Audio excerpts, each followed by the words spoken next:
రావడానికి కారణం ఏమిటి? మనిషి కుమారుడు ఈ భూలోకానికి రావడానికి కారణం దేనికి, ఏమిటి? మనం చూస్తే ఇక్కడ మన మూలవాక్యంలో ఏమనుంది? ఏలయనగా మనకు శిశువు పుట్టెను, మనకి కుమారుడు అనుగ్రహించబడెను, ఆయన భుజం మీద రాజ్యభారం ఉండెను. ఆయన భుజం మీద ఏముంది?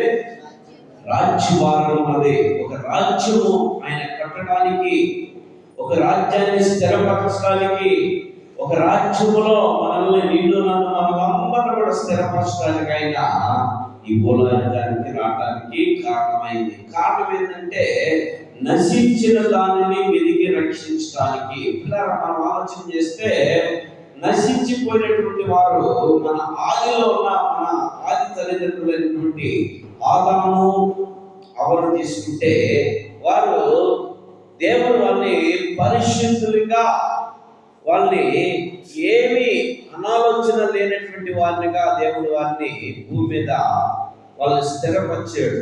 ఎట్టా?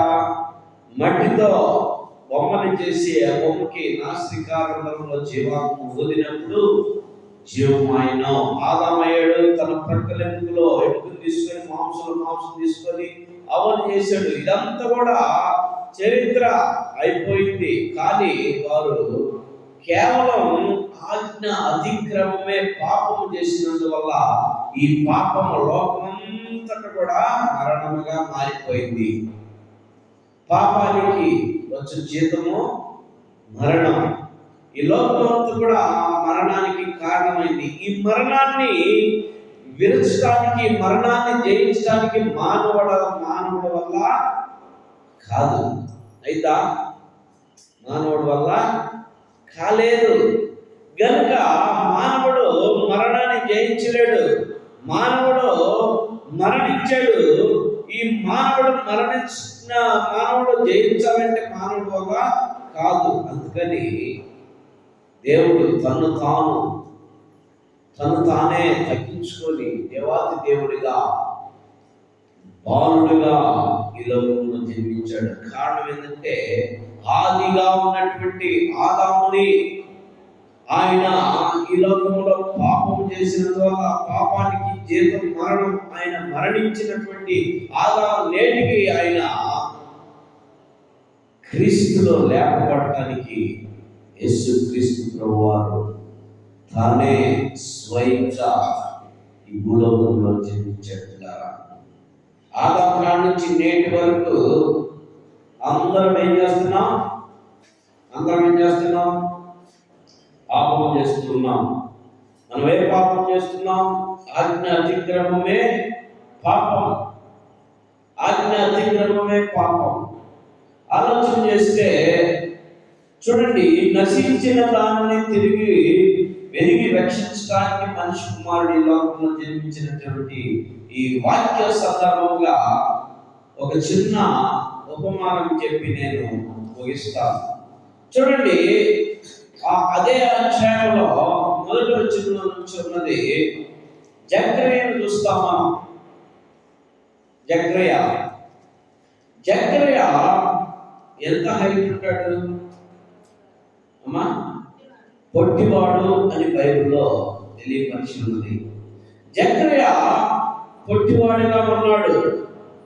అయితే జకర్యా స్వభావం ఏంటి అమ్మా?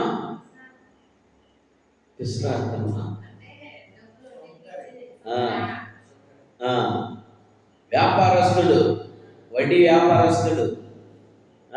జకర్యా తాను భయంకరమైనటువంటి వడ్డీ వ్యాపారస్తుడు.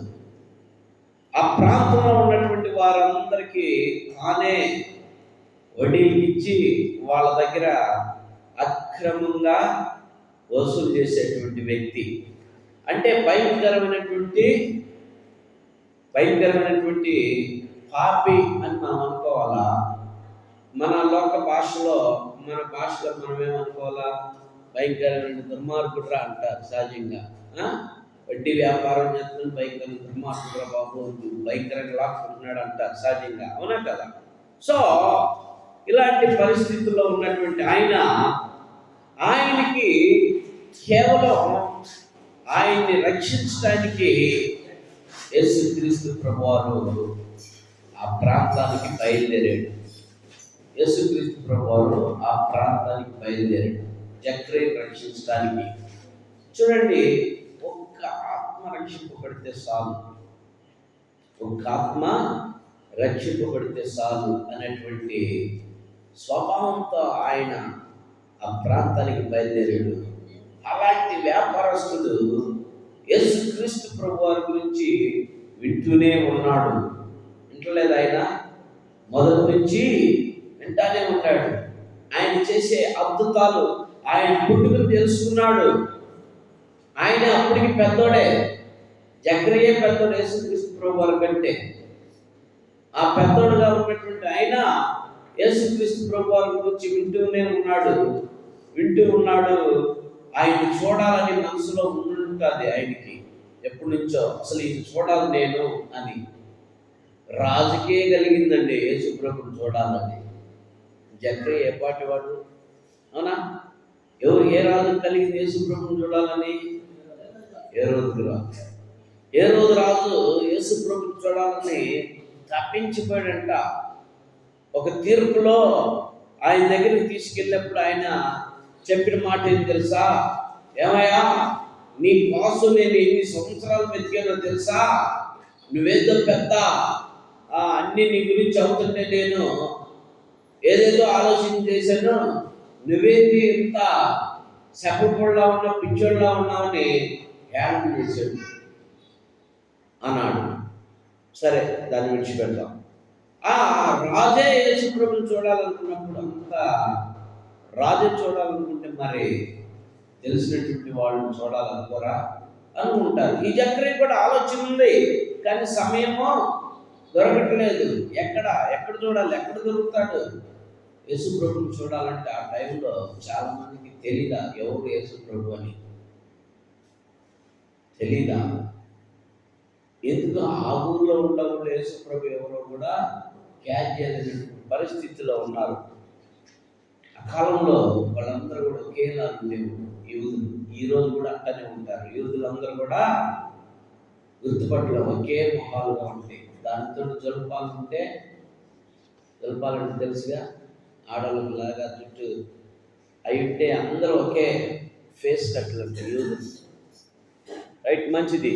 యేసు ప్రభుని ఆ పట్టుకుంటానికి వెళ్ళినటువంటి శిష్యులు, అది సైనికులు కూడా యేసు ప్రభు ఎవరో మాకు తెలియదు, నువ్వు చెబితేనే అంటే యోధా అంటాడు. ఏమంటాడు యోధా?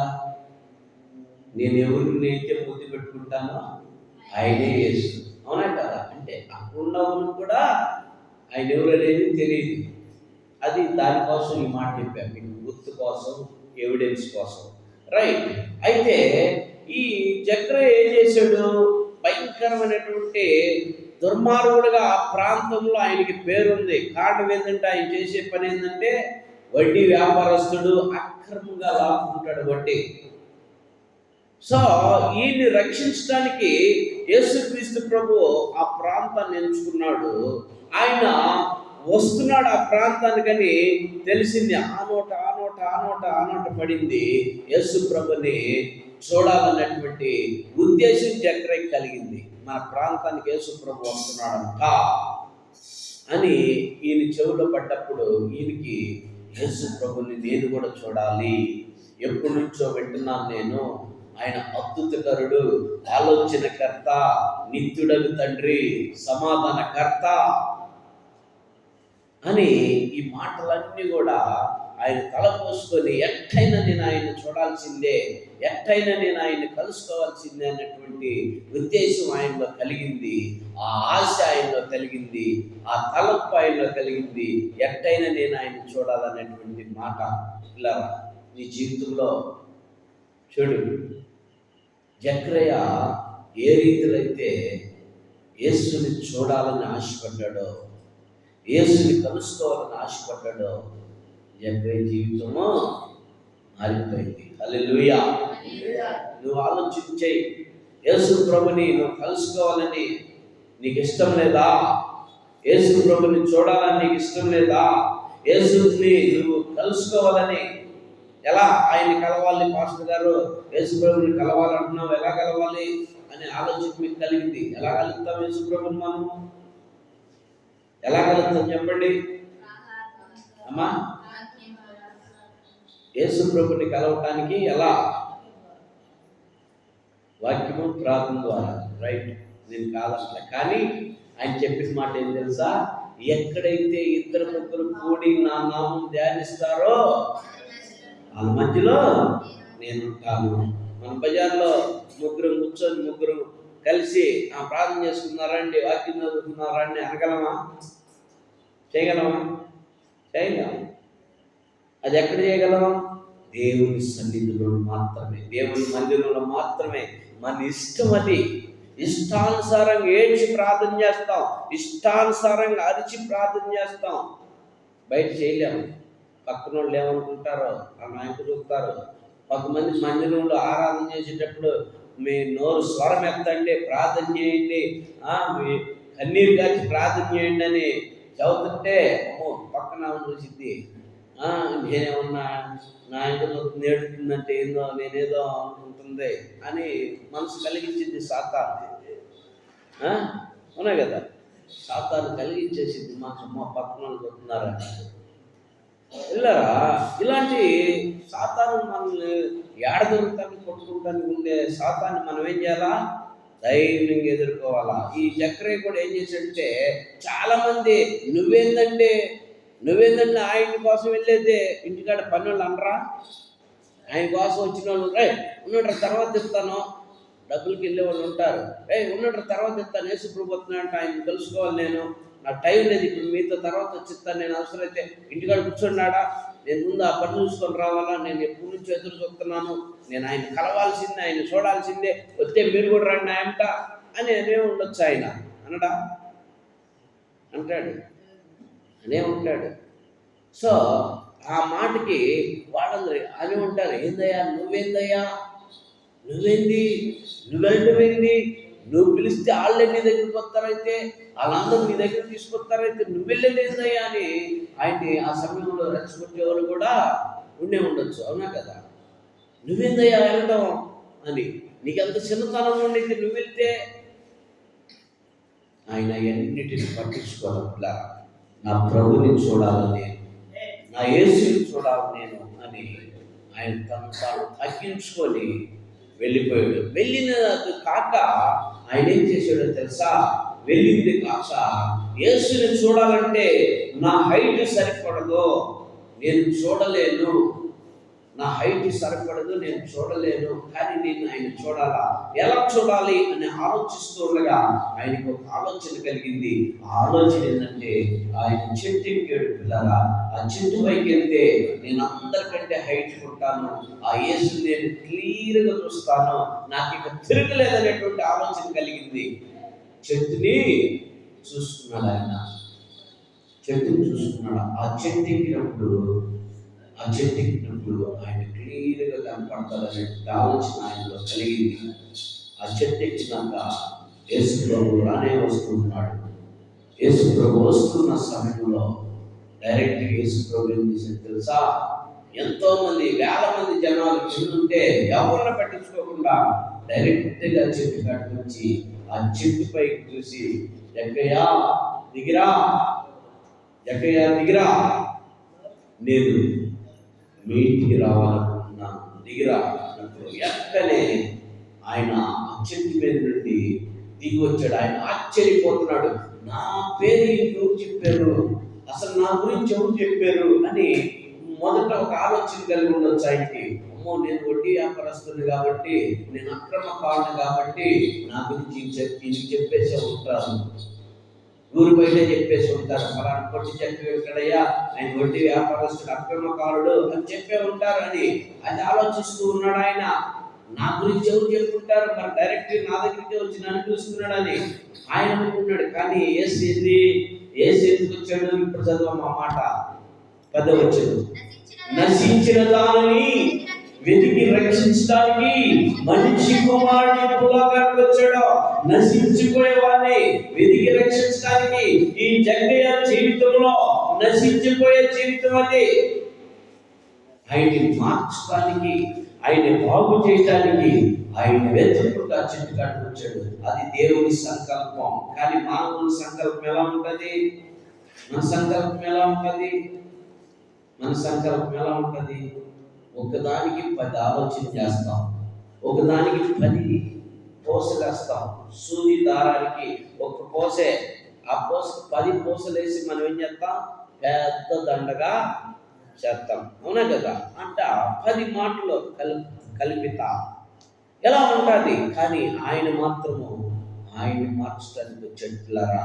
ఒక్క ఆత్మ ఆ ప్రాంతంలో కొట్టుకుంటే ఎంతో మందిని పట్టినట్టే. దేవుడు గొప్పవాడు, అనంత జ్ఞాని ఆయన యేసు ప్రభు. చూడండి, ఆయన దగ్గరికి వచ్చినప్పుడు నేను వీటికి రావాలనుకున్నాను జక్కయ్య దిగొచ్చాడు. అయ్యా, ఇది ఎలా సాధ్యం? అసలు నా గురించి ఎవరు చెప్పారయ్యా? నువ్వు నా పేరు పెట్టి పిలిచావు, నేను నీకు తెలుసా? ఇవన్నీ అడుగుతున్నాడు. నువ్వేందయ్యా, నీ చరిత్ర అంతా తెలుసు, పదా మీ ఇంటికి వెళ్దాం అంటున్నాడు యేసు ప్రభు. సరే వెళ్దాంపా, మా ఇంటికి వస్తానంటే ఇంక నాకెంత ఆనందం అని క్యాకులే. యేసు ప్రభు మా ఇంటికి వస్తున్నాడు, రే అన్నట్టు అందరిని పిలుచుకున్నాడు. వస్తాడు రా మీ ఇంటికి. ఎందుకు రాడు? నీలాంటి వాడు ఇంటికి ఎత్తుకురా, ఎలాంటి వాడిని తీసుకెళ్తున్నావు? ఆయన మహానుభావుడు, ఎంతోమందికి స్వస్థతలు ఇచ్చాడు, ఎంతోమంది బాగు చేశాడు, మీ ఇంటికి తీసుకెళ్తున్నావు, పాపిష్టి అని రకరకాలుగా తిడుతున్నారు. వెనకాల నుండి ఎట్లా తిడుతుంటే ఆయన ఏమన్నాడు? ఆ మాటలన్నీ ఆయనకి తగిలినప్పుడు ఆయన ఏమన్నాడు అంటే, ఈ వచ్చి ఆయనతో, ఆగయ్యా, నువ్వు మా ఇంటికి రాకూడదు అంటున్నారు వీళ్ళంతా, నేను పాపినయ్యా, నన్ను క్షమించు. కానీ ఒక మాట, నువ్వు మా ఇంటికి రావాలంటే అయ్యా, నేను నిజంగా వీళ్ళందరి దగ్గర అన్యాయంగా వసూలు చేశానయ్యా, డబ్బు అక్రమంగా తీసుకున్నాను. అయితే నీ సమక్షంలో నేను ఎవరి దగ్గర అయితే ఒక్కంతు తీసుకున్నాను అక్రమంగా 4 రెట్లు చెల్లిస్తానయ్యా, అందరికి ఇచ్చేస్తున్నా, ఆస్తంతా వదిలేస్తా, నాకు అవసరం లేదు, నువ్వు ఉంటే చాలు నాకు అని చెప్పేసి ఆ స్పాట్లోనే యేసు ప్రభు ముందు ప్రమాణం చేసి ఆయన మొత్తం పంచడానికి తీర్మానం చేసుకున్నాడు. పిల్లారా, యేసు ప్రభు అన్నాడు, ఆయన హృదయం ఉన్న భారం మొత్తం పోయేదానికి యేసు ప్రభు అన్నాడు, జక్కయ్యా, అసలైన రక్షణ ఇదయ్యా, నిజంగా నీకు నీ ఇంటికి రక్షణ కలిగింది. హల్లెలూయా! నీకు నీ ఇంటికి రక్షణ.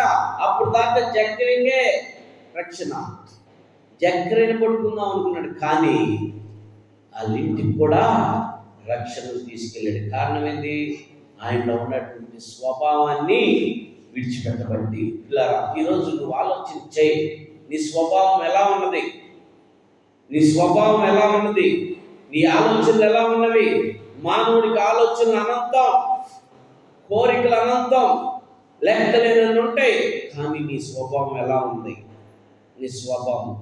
అందుకనే నీ స్వభావాన్ని నువ్వు మార్చుకోగలిగితే దేవుడు నిన్ను కూడా నీ ఇంటికి, నీ కుటుంబానికి, నువ్వు తాకిన ప్రతిదాన్ని, నీ సంస్థానం మొత్తాన్ని దేవుడు ఆశీర్వదిస్తాడు. కారణం ఏంటో తెలుసా? నీ హృదయపూర్వకంగా దేవుని ముందు ఒప్పుకోవాలి. నువ్వు నిన్ను రక్షించడానికి ఆయన భూలోకానికి వచ్చాడు. 2024 సంవత్సరాల క్రితం నిన్ను రక్షించడానికే ఆయన పసిబాలుడుగా ఈ భూలోకంలో పరిశుద్ధాత్మగా జన్మించడానికి కారణమైంది. నిన్ను నన్ను రక్షించడానికి ఆయన జన్మించకపోతే ఈరోజు నీకు నాకు రక్షణ ఉండదు. అందుకని ఆయన భుజం మీద ఏముందంట? రాజ్యభారం. ఏ రాజ్యం అది? పరలోక రాజ్యం, ఈ లోక రాజ్యం కాదు. ఈ పిలాతు అడుగుతాడు, ఏందయ్యా నువ్వు ఒక రాజు అంట, యూదులకు రాజువేనా అని అడిగినప్పుడు ఏమన్నాడు తెలుసా? అవును, నువ్వన్నట్టే.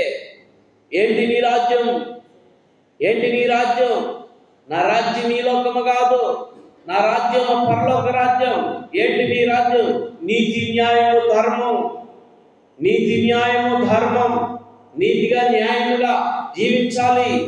ఈ రోజులో నీతిగా న్యాయంగా మనం జీవించలేకపోతున్నాం. మనకు ఒక లిఫ్ట్ దొరికితే చాలు, 10 మంది అంతస్తులు ఎక్కేసేద్దాం చెప్తా ఉంటారు. అవునా? అర్థమైంది ఈ మాట? ఒక లిఫ్ట్ దొరికితే చాలు. లిఫ్ట్ అంటే ఏంటి? ఒక సహాయం అందితే చాలు, ఓ సహాయకుడు కర్త ఉంటే చాలు, ఓ నిన్ను నువ్వే మర్చిపోతావు, నిన్ను నువ్వే మర్చిపోతావు. సో నా పిల్లరా, నిన్ను లేవనెత్తడానికి ఆయన వచ్చాడు. ఎక్కడి నుంచో తెలుసా? పెంట కుప్పల మీద పడి ఉన్నటువంటి నిన్ను లేవనెత్తడానికి ఆయన ఈ భూలోకంలో జన్మించడానికి కారణమైన పిల్లరా, మనం ఏ స్థితిలో ఉన్నావు? నీ పరిస్థితి ఏంటి? నీతి న్యాయంగా నువ్వు జీవిస్తున్నావా?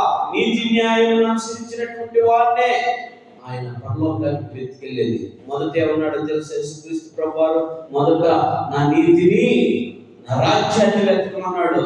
నా నీతిని, నా రాజ్యాన్ని వెతకమన్నాడు. అనలేదా అన్నమాట? వాయిస్ అది నా నీతిని, నా రాజ్యాన్ని వెతకమన్నాడు. అయ్యా, నీ నీతి, నీ రాజ్యం వెతకాలి. ఏంటి? ఒక ధనవంతుడు ఇచ్చాడు, నీ రాజ్యంలో నేను చేరాలంటే నేనేం చేయాలంటే, ఆ ధనవంతుడితో యేసు ప్రభు ఏం చెప్పాడు తెలుసా? 10 ఆజ్ఞలు, మోషే ధర్మశాస్త్రం ప్రకారం 10 ఆజ్ఞలు ఉన్నాయి. ఈ 10 ఆజ్ఞలు పాటించితే చాలు. ఏంటి 10 ఆజ్ఞలు? నీ దేవుడైన యెహోవాను ప్రేమించాలి, నిన్ను వల్ల నీ పొరుగువారిని ప్రేమించాలి, అబద్ధం ఆడకూడదు, దొంగతనం చేయకూడదు, వ్యభిచారం చేయకూడదు, నరహత్య చేయకూడదని ఈ మాటలు అయితే యేసు ప్రభు అన్నాడు. ధనవంతుడు, ఓ ఈయన నేను బాల్యం నుండే చేస్తున్నానయ్యా, చిన్నతనం నుండే ఇవన్నీ చేస్తున్నాను కదా, నీకు తెలియదు ఏముంది? తెలుసు, కరెక్టే, నీకు ఇవన్నీ నువ్వు పాటిస్తున్నావు, ఓకే, కానీ నీలో ఒక్కటి మాత్రం పోతుంది, ఒక్కటి కొద్దు ఉంది. ఏంటయ్యా కొద్దు? నీ ఆస్తి నమ్మి పేదలకు ఇచ్చేసి నన్ను వెంబడించన్నాడు. యేసు ప్రభు శిష్యులు వెళ్ళిపోతూ ఉండగా ఆయన 4 అడుగులు వేసాడు. యేసు ప్రభుని పరిశీలిస్తున్నాడు, శిష్యులను పరిశీలిస్తున్నాడు. ఈ గడ్డం ఏందిరా, ఈ జుట్టు ఏందిరా, ఈ డ్రెస్ ఏందిరా? ఆయన నడిచి నడిచి నడిచి సువార్త ప్రకటిస్తున్నా ఆయా గ్రామాలు తిరిగేటప్పుడు ఆ హంగీకి మొత్తం మురిగితో దుమ్ము కొట్టుకుపోయి ఉండే ఈ పరిస్థితిని శారీరకంగా, ఫిజికల్ గా చూశాడు. ఓరే బాబు, నా ఆస్తి అమ్మి నేను ఈతో పాటు వెళ్తే నా పరిస్థితి కూడా ఇదే కాబోలు. నేను నిన్న దాకా ఏసీలో ఉన్నాను, ఏదో కరెంటాలకి ఇప్పుడు బయటకు వచ్చి నేను దగ్గరికి ఏసీలో ఉన్నాను అనుకో, నేను మొత్తం అమ్మేస్తే నా వెనకాల కాక కూడా ఉన్నదేమరా బాబు, నాకెందుకు ఈ ఆస్తి అమ్మి నేను ఈ చుట్టూ తిరిగేది అని వెనక్కి ఆగిపోయాడు. పిల్లరా, ఒక్కటి కొదువు ఉన్నాడు. ఈరోజు నీకు ఎన్ని కొదువులు ఉన్నాయి? నీకు ఎన్ని కొదువులు ఉన్నాయి నీ హృదయంలో? యేసు ప్రభు స్వయంగా చెప్పి నీకు ఒక్కటి మాత్రమే ఉన్నది. ఆ ఒక్కటిని సరి చేసుకోలేకపోయాడు. నీకు ఎన్నున్నాయి? నీకు ఆలోచన చేసుకో. నేను బయట పెట్టను, నీకే తెలుసు, నీ అంతరాత్మకే తెలుసు, నువ్వు మార్చుకొని జీవితాన్ని మొదటగా ఆయన రాజ్యాన్ని వెతుకు, ఆయన నీతిని వెతుకు. నువ్వు పరలోకంలో ఉండాలంటే ఆయన్ని వెతుకు. దేవుడు నిన్ను ఆ పరలోకానికి చేస్తాడు. నశించి దాన్ని వెతికి రక్షించడం అంటే ఇదే పిల్లరా. ఆయన్ని రక్షించడానికి ఈ లోకానికి వచ్చాడు. నిన్ను, నన్ను, మనందరినీ ఎలా వచ్చాడు తెలుసా? యేసు అంటే అర్థం ఏంటి? యేసు అంటే అర్థం రక్షకుడు. రక్షకుడు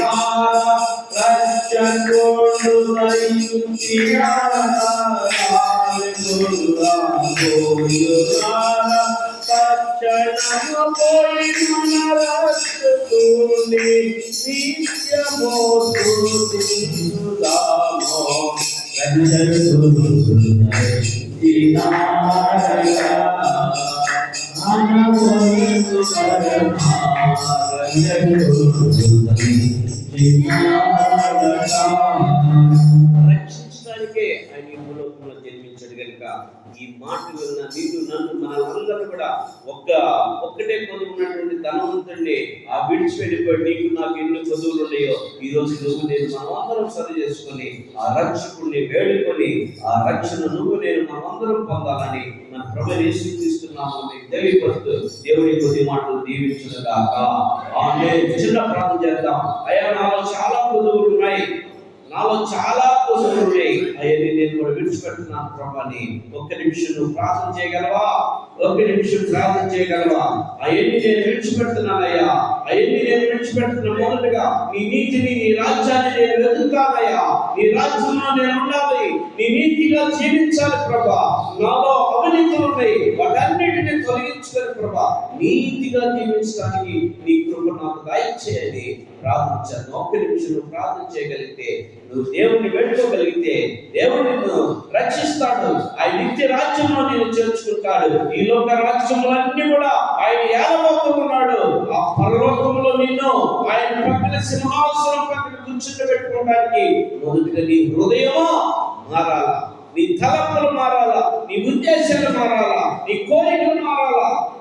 ఆయన వేడుకో, మొదటిగా ఆయన నీతిని రాజ్యాన్ని వేడుకో. ప్రార్థించాను. చిన్న ప్రార్థన. ప్రేమ కలిగిన తండ్రి, చేరవచ్చిన బిడ్డలందరూ బట్టి ప్రార్థిస్తున్నాను ప్రభా. ఈ బిడ్డలు ఏమైతే తలంచినా మాకు తెలియదు కానీ ప్రభా, మొదటిగా అందరికీ నీ రక్షణ దయచేయమని ప్రార్థిస్తున్నాను. వారి కుటుంబాలు జగన్ ప్రభా, వారి కుటుంబానికి రక్షణ ఇచ్చావు ప్రభా. ఈ బిడ్డలందరూ వారి కుటుంబానికి నీ రక్షణ దయచేయి, కానీ బిడ్డకి రక్షణ దయచేయి. యేసునామమున అడిగి నామము తండ్రి, ఆమేన్, ఆమేన్. రైట్, మంచిది.